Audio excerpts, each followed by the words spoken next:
Ketua Umum PDIP Megawati Soekarnoputri menyebut Tri Risma hari ini sebagai Menteri Sosial yang cengeng. Hal itu ia sampaikan dalam Rapat Kerja Nasional atau Rakernas 5 di Beach Cities International Stadium Ancol, Jakarta Utara pada Minggu 26 Mei 2024. Awalnya Megawati menyapa sejumlah kader PDIP yang hadir saat memberikan sambutan penutup. Namun saat menyapa Risma, ia menyebutnya dengan cara yang cukup berbeda. Mendengar hal ini, Risma hanya sedikit tersenyum sambil terus menyimak sambutan Megawati. Diketahui salah satu momen Risma menangis yang tersorot publik adalah ketika ia mendengarkan cerita tentang seorang lansia berusia 90 tahun yang hidup sebatang kara, tetapi tidak menerima bantuan sosial atau bansos. Momen itu terjadi dalam rapat kerja Komisi 8 DPR yang dihadiri oleh Risma pada Selasa 19 Maret 2024 lalu.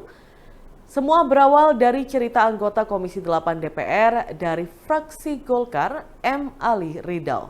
Ia menceritakan kisah pilu seorang lansia berusia 90 tahun bernama Semi. Di momen inilah Risma tampak mulai menutup mulutnya dengan tisu dan meneteskan air mata. Ridho menyampaikan bahwa Semi hanya salah satu warga tidak mampu yang ditemuinya. Namun ia meyakini Risma sebagai menteri tentu banyak menemukan kasus serupa. Melalui cerita tersebut, Ridho lantas merasakan bagaimana beratnya Risma bekerja menangani rakyat miskin di Indonesia. Ia pun berharap segera ada perbaikan dalam data terpadu kesejahteraan sosial atau DTKS untuk mengatur jumlah warga yang semestinya layak menerima bantuan. Perlawanan Islam di Lebanon melakukan beberapa operasi terhadap tentara pendudukan dan posisinya di perbatasan Palestina yang diduduki pada Minggu 26 Mei 2024. Dikutip dari Al-Mayadin, perlawanan menargetkan markas besar Batalion Tentara Israel di Barak Liman dengan peluncur roket. Serangan dilakukan sebagai tanggapan atas pembunuhan yang dilakukan oleh pendudukan di kota selatan Naqoura. Hizbullah juga mengebom pemukiman Kiryat Shmona dengan rentetan roket Falak dan Katyusha. Mereka juga menargetkan bangunan kedua yang digunakan oleh tentara pendudukan di pemukiman Avivim. Media militer Hizbullah pun menerbitkan adegan yang mendokumentasikan serangan terhadap dua bangunan tempat tentara Israel tinggal. Dalam video tersebut, sejumlah ledakan terjadi di mana-mana. Selain itu, selama 2 hari berturut-turut, Israel mendapatkan serangan ganas dari pasukan Hizbullah Lebanon. Setelah dihujani 30 roket, Israel kembali terbakar hebat di sejumlah titik akibat serangan pawai drone Hizbullah. Sejumlah tentara Israel juga tewas akibat serangan drone berpeledak tersebut. Dilansir dari tribunnews.com, pada Minggu 26 Mei 2024, hal itu dibeberkan langsung oleh situs berita Israel. Dalam laporannya dijelaskan, pada 24 Mei, Kiryat Shmona Israel diserang pawai drone Hizbullah. Serangan itu pun sukses menembus sasaran tanpa dicegat satupun hingga meledak secara dahsyat. Akibatnya kerusakan terjadi di mana-mana dan sejumlah tentara Israel juga tewas bergelimpangan. Seusai ledakan tersebut, sirine peringatan baru diaktifkan tanpa henti. Rudi Irawan selaku ayah Peggy Setiawan muncul serta mengaku siap membela sang anak dalam kasus pembunuhan Vina dan Eki di Cirebon pada 2016 silam. Ia bahkan telah menyiapkan bukti dalam pengadilan nantinya, termasuk saksi dari teman-teman kuli yang akan mengungkapkan bahwa Rudi berada di Bandung saat kejadian. Dilansir dari tribunnews.com, hal itu diungkapkan Rudi Irawan saat muncul di konten YouTube Deddy Mulyadi yang tayang pada Minggu 26 Mei 2024. Kepada politisi Deddy Mulyadi, Rudi menegaskan bahwa pada 27 Agustus 2016, putranya tengah berada di Bandung. Bahkan saat itu Peggy kerja bersamanya membangun rumah warga di Raca Manyar. Oleh karena itu, Rudi mengatakan bahwa teman-teman kuli yang bekerja bersamanya dan Peggy saat itu siap untuk bersaksi, termasuk pemilik rumah bernama Pak Agus, tempat ia dan sang putra bekerja. Lebih jauh, Rudi mengaku Peggy sempat curhat kepadanya saat rumah di Cirebon sempat digerebek polisi pada tahun 2016 silam terkait kasus pembunuhan Vina, di mana menurutnya saat itu Peggy sempat mengeluh karena dibawa-bawa dalam kasus Vina meskipun posisinya tidak berada di Cirebon. Dalam kemunculannya ini, Rudi berharap Peggy bisa mendapatkan keadilan. Ia juga mengaku sakit hati lantaran sang putra diperlakukan seperti saat ini.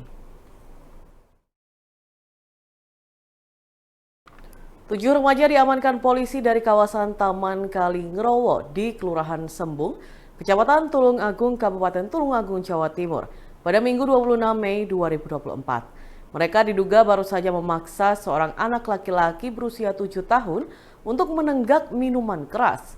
Video 7 remaja ini disidang oleh warga tersebar di antara warganet Tulung Agung. Seorang pedagang keliling, sebut saja Eko, mengungkapkan awalnya 7 remaja itu pesta minuman keras di sebelah timur Taman Kalingrowo. Kejadian ini bermula saat korban pulang dan muntah-muntah. Kepada orang tuanya, anak yang berasal dari kampung sekitar tersebut mengaku dicekoki minuman beralkohol. Korban bersama keluarganya pun mencari ketujuh remaja itu. 7 remaja ini lalu disidang ramai-ramai oleh warga di warung yang ada di sisi utara Taman Kalingrowo atau biasa disebut warga sebagai Taman Reok Kendang. 2 di antara 7 remaja ini ternyata perempuan. Mereka membantah telah memaksa anak 7 tahun itu menenggak miras. Bahkan mereka menyebut jika anak laki-laki itu yang mengambil botol minuman keras kemudian menenggaknya. Namun mereka tidak berkutik setelah korban juga dihadirkan di lokasi. Karena situasi memanas, ada warga yang melaporkan kejadian ini ke pihak kepolisian. Mereka lalu dimasukkan ke mobil polisi dan dibawa ke Polsek Tulung Agung Kota. Kasih Humas Polres Tulung Agung, Ibtu Mujiatno memaparkan ketujuh remaja itu diamankan personel Polsek Tulung Agung Kota lalu dilimpahkan ke Polres.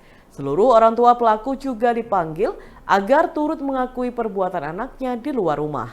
Setelah didata dan dilakukan pembinaan, 7 remaja ini pun dikembalikan ke orang tuanya.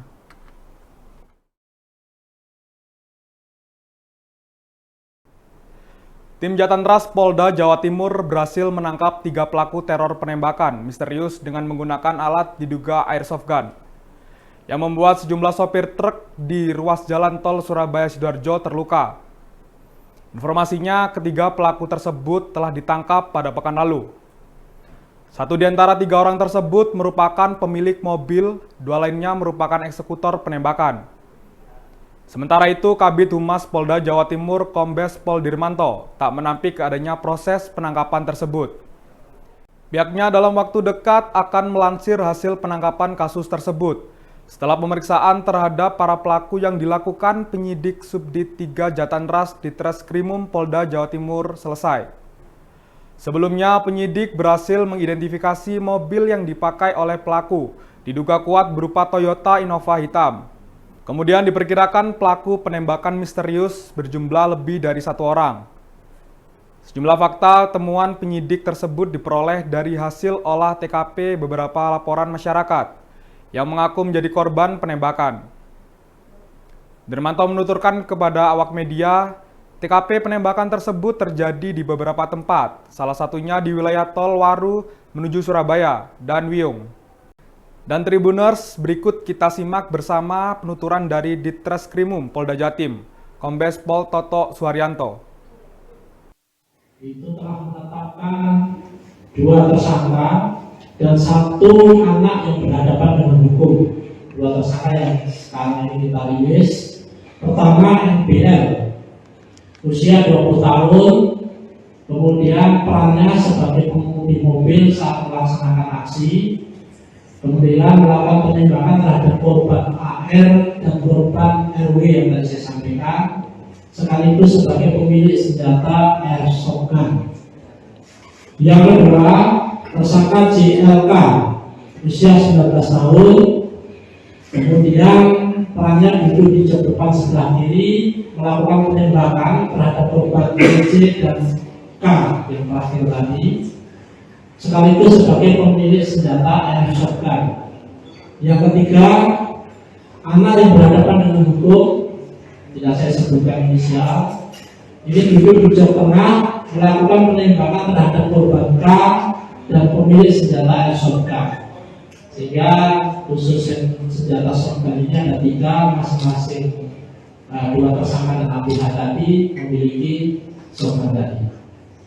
Kemudian pasal yang dipersangkakan, pasal 170 KUHP, subsidiar pasal 351 ayat 1 KUHP, junto pasal 55 KUHP, junto pasal 64 KUHP, karena kita anggap tindakan peristiwa ini adalah tindak pidana yang berkelanjutan sehingga kita kenakan di pasal 64.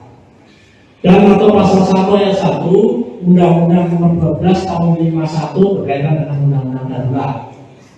Untuk ancaman hukuman yang 175 tahun 6 bulan maksimal, kemudian lanjut barang bukti. Nanti barang bukti rekan-rekan bisa langsung lihat di depan, termasuk berkaitan dengan peluru yang digunakan pada tes tentu karet, termasuk mobil ada di depan, nanti bisa rekan-rekan ambil di depan. Kemudian pertanyaan berikutnya adalah tentang asal usul shotgun. Yang pertama, tersangka MBL ini beli dari konten shop Tokopedia seharga 5 juta. Tersangka JLK beli dari Kenan dengan tukar tambah lampu mobil dan uang 7 juta. Kemudian tersangka menjawab anak berhadapan hukum yang tadi saya sebutkan beli dari tersangka MBL seharga 5 juta. Kemudian rekan-rekan, ini motif tentu masih didalami. Untuk keterangan sementara terhadap 2 tersangka dan ABH tadi, karena hanya iseng-iseng, kemudian yang bersangkutan terobsesi menjadi main tim online.